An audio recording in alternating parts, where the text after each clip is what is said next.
একা একা একামত দিতেছিলাম, তখন দিলটা ফাইটটা যেতেছে যে আল্লাহ তোমার ঘরে একটা মানুষ আসে নাই, কিন্তু এই সময় মার্কেটে বাজারে দোকানে কত মানুষ চার দোকানে আড্ডা দিতেছে।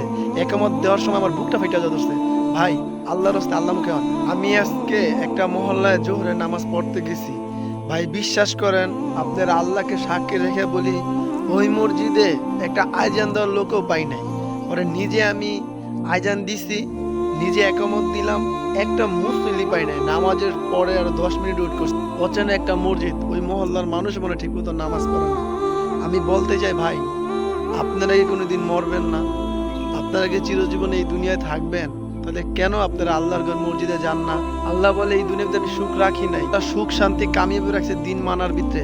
আসল সুখ হইলো জান্নাতে, আসল দুঃখ হইলো জাহান্নামে। তাহলে আপনি কেন আল্লাহর বান্দা নবীর উম্মতে আল্লাহর ঘর মসজিদে যান না? বলতে পারেন ভাই আজকে কত কষ্ট পাইছি, আপনারা কেন আল্লাহ মুখে হন না? দেখে আল্লাহর কতদিন বয়স দিলে, কতদিন হায়াত দিলে আল্লাহর ঘর মসজিদে যাবেন বলেন? যদি আপনার রবকে আপনি ভালোবাসেন, আল্লাহমুখী হন ভাই। মাগরিবের সময় হইলে আল্লাহর ঘর মসজিদে উজু করে যাবেন, আপনি দেখবেন আপনার আত্মা কত শান্তি হয়।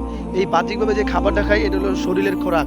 যখন ইবাদত করবেন, নামাজ কালাম পড়বেন, এটা হলো রুহুর খোরাক। এই রুহু, এই আত্মা মরে যাবে ভাই ইবাদত না করলে। ভাই আল্লাহমুখী হন, ওই আল্লাহ আরশ আজিম থেকে আপনাকে আমাকে দেখতেছে। ভাই আমার আল্লাহমুখী হন।